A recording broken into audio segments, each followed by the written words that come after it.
पिछले कुछ महीनों से लगातार रूस भारत को ऑफर पर ऑफर दिए जा रहा है।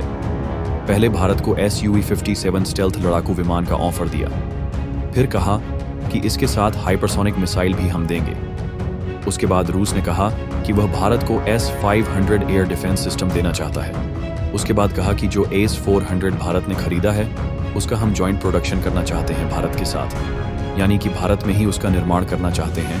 उसके बाद भारत को Ka-222T हेलीकॉप्टर, जिसे आप कामोव 222T के नाम से जानते हैं, उसका ऑफर भी दिया कि हम आपको देंगे और आपके साथ मिलकर भी बनाएंगे। तो रूस ने भारत के सामने कई सारे ऑफर रखे और एक बार को ऐसा लगने भी लगा। जब ऑपरेशन सिंदूर हुआ तब लगा कि भारत यह डील रूस के साथ कर लेगा और यह इतिहास की सबसे बड़ी डिफेंस डील होगी। लिटरली रूस ने अपनी सारी प्राइम टेक्नोलॉजी, मतलब जो चीज़ें मैंने आपको बताई हैं, उनसे ऊपर हथियार रूस के पास कोई है ही नहीं। ये बिल्कुल टॉप ऑफ द लाइन हथियार हैं और रूस ये भारत को ऑफर कर रहा था। इससे भारत का डिफेंस और अटैक दोनों ताकतवर बनने वाले थे। लेकिन अब जो इस पर खबर आई है उसे सुनकर रूस बहुत निराश होगा। लेकिन आप लोग खुश होने चाहिए। ऐसा मैं क्यों कह रहा हूँ बाद में बताऊंगा, पहले खबर जान लीजिए। दरअसल आप अपनी स्क्रीन पर देखिए, अलग अलग मीडिया सोर्सेस ये रिपोर्ट कर रहे हैं कि भारत फिलहाल यह डिफेंस डील, जिसे एक मेगा डिफेंस डील कहा जा रहा था, ये रूस के साथ नहीं करने वाला। इसे या तो हम अभी होल्ड पर रख देंगे, यानी कि अभी के लिए इस पर हाँ या ना नहीं कहेंगे रूस को, या सीधा रिजेक्ट भी कर सकते हैं। जाहिर सी बात है, इसे सुनकर रूस निराश हुआ होगा। लेकिन आप और हमें खुश क्यों होना चाहिए? इसके पीछे कारण है। देखिए, सबसे पहले तो S-400 और S-500 पर भारत इतना ध्यान क्यों नहीं दे रहा, इसके पीछे है ठोस कारण। दरअसल ऑपरेशन सिंदूर में S-400 ने कमाल का काम किया है, इस बात से कोई भी इनकार नहीं कर सकता। लेकिन नीति यह कहती है कि एक बार को आपके जो अटैकिंग वेपन है, यानी कि जिससे आप दुश्मन पर हमला कर रहे हैं, वह दूसरे का हो तो चलेगा, या आपने खरीद कर इस्तेमाल किया है तो भी ठीक है।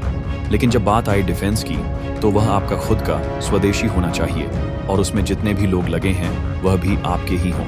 इसी बात को ध्यान में रखते हुए भारत खुद का एक एयर डिफेंस सिस्टम तैयार कर रहा है, जो बिल्कुल S-400 और S-500 की तर्ज पर चलेगा। इसका नाम है प्रोजेक्ट केएच।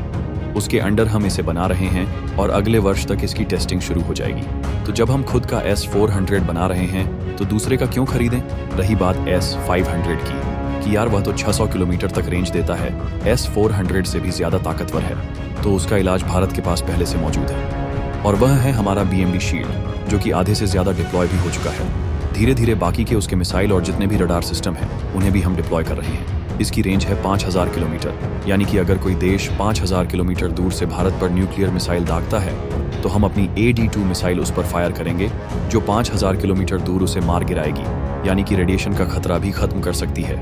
उदाहरण के लिए, अगर पाकिस्तान ने कल को हमारे ऊपर एक परमाणु बम छोड़ा और हमने हवा में उसे नष्ट कर दिया, तो भी खतरा है, क्योंकि हवा से रेडिएशन जमीन पर आ जाएगा, बादलों के रूप में, उससे बरसती बारिश के रूप में। इसलिए परमाणु बम को मार गिराना या रोकना चुनौती नहीं है, बल्कि चुनौती ये है कि आप उसे कितनी सुरक्षित दूरी पर मारकर गिराते हैं, वो महत्वपूर्ण है।